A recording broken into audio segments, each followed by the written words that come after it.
different.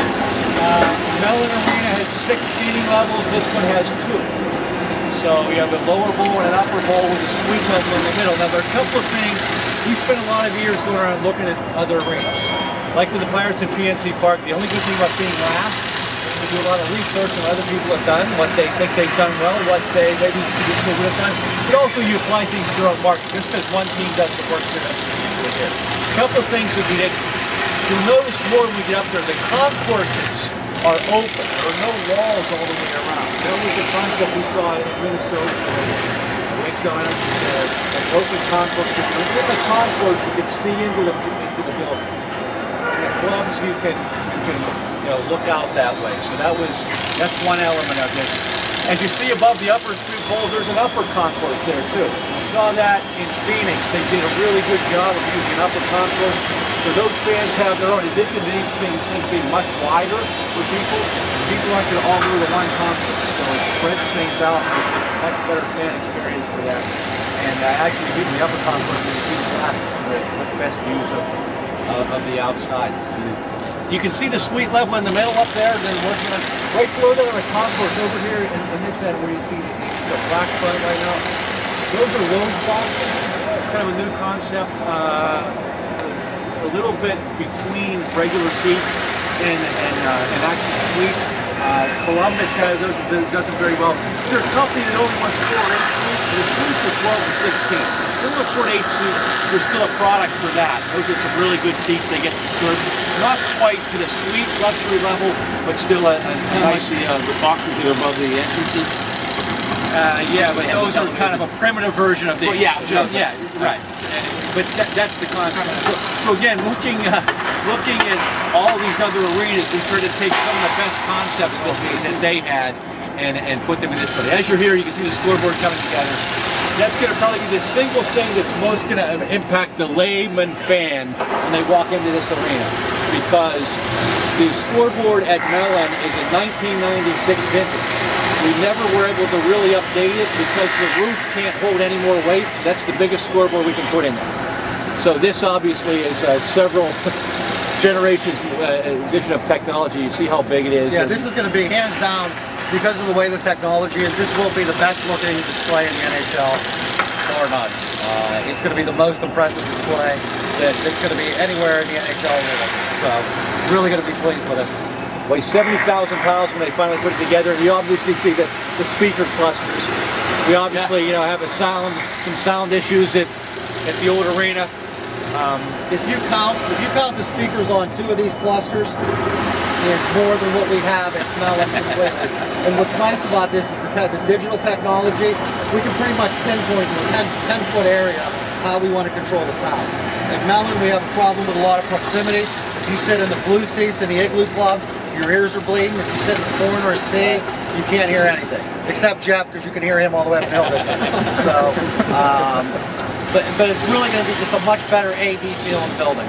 So. And by comparison, if it sounds like we're making some disparaging remarks on the new arena or the old arena, that's not it. Everybody did the best to do with that arena. Those things weren't envisioned in 1959 when that was designed.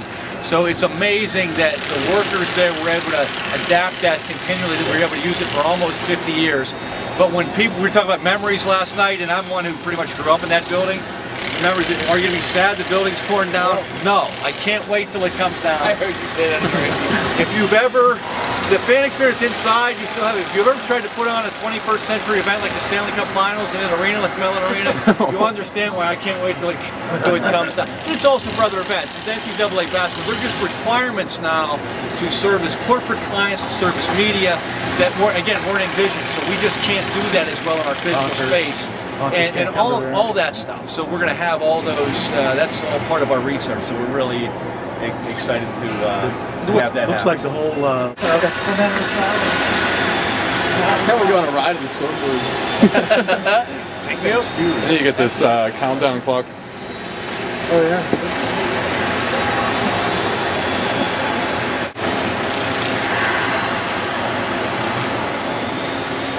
I mean, if you were a Mellon, you know how big Mellon is. I mean, it's almost 3 times as wide and nearly twice as high. If you see above where this square ends, you see the beam goes up about 5 feet. that's where we're going to have all the scoring information. So right now we have those little digital, just those old school white way little digital things. We'll have that whole palette to work with, so we'll be able to put more stuff and you'll be able to read it a little bit better. Under here you can see there's a little circular halo. Take a look, we're going to have an LED ring under here, and that big very top halo up there, that's going to be another LED ring. So it's going to be, as Tom said, it's probably going to be your most impactful thing sitting in the stands you're going to see. So, I mean, until you stand next to it, it's hard to put 25 by 15 in perspective, but that's what it is. So, I mean, it's going to have, all this stuff is built into it. You see guys are working. It has its own truss system inside of it, so it's pretty big. The resolution you're going to see better. It's going to be brighter than your LCD TV at home with a higher contrast ratio. If you guys have been to Washington at the Verizon Center, this is the same size structure. We have a little bit bigger of the halo rings. I got a message from Mitsubishi last night who's doing this. They did some tests. Our contrast ratio compared to Verizon Center, we're going to be 3.5 times more contrast. He said the black on the screen when it's turned off is as black as the girder, so it's really gonna pop. So What's all 10 now? what's that? What's all 10 there? Imagine Jeff's head. Imagine Jeff Jimerson's head this big when he's singing. He'll blog about it once you tell Yeah. him. So we'll Make hit my chin look even bigger. the locker room.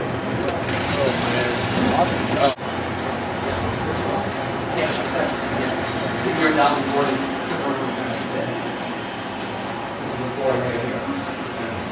I'm gonna go ahead and slide up. We'll just stop here for a second. You're going to just want to point one thing out. This is kind of a new concept. We're going to Suite 66 is for some corporate clients. This will be open, so the people in here will be able to see the players walking onto the ice. It's a way for us to treat our corporate clients. What happens is every sport has its own advantages. Football teams do a great job of, before the game, bringing their corporate clients and sponsors onto the field for the warm-up. It's really cool for them. Obviously, we can't do that in hockey. You can't be on the ice. Right? So David Morehouse, our president, came up with this idea. It's one way to get people a little bit close to seeing the players walk on the ice. So that's just kind of the concept of it. Canadian teams. That's an exclusive Again, thing. coming back, there's the ice. Our locker room will be right here. So, You have to get a ticket for being a club. These would be Worth millions and millions of dollars. Maybe one day I'll be there. So this is so much wider. again, little by little too. One thing, concept here of this whole locker room area is one thing Marilyn Ron Burke wanted to do is the teams are obviously capped on what they can pay players. There's a limit what you can pay.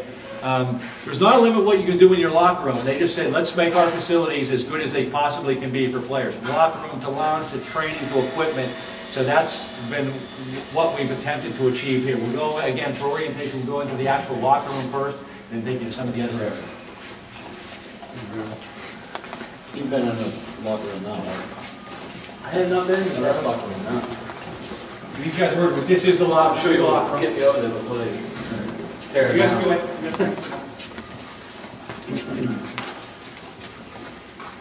Surprised the carpet isn't already down.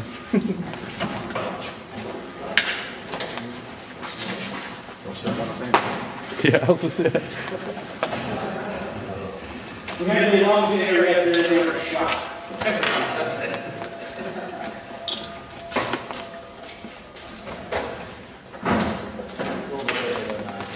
But Gary, one thing Gary Roberts said that actually impacted Jeff Davis was he said he thought it was the perfect size, that some teams as they built these things have built the locker rooms too big. You're so far away from your teammates that you need a megaphone to yell to them. So he actually, he's been around the block a few times and he said he thought that it was here. And obviously you do this, our equipment manager, our trainer, our general manager, our coach, there was a lot of input from our players and to what they saw, what they liked, to try to get good ideas on how to do this. Because there are several, there's no one right way to do it. You can do it a lot of different ways.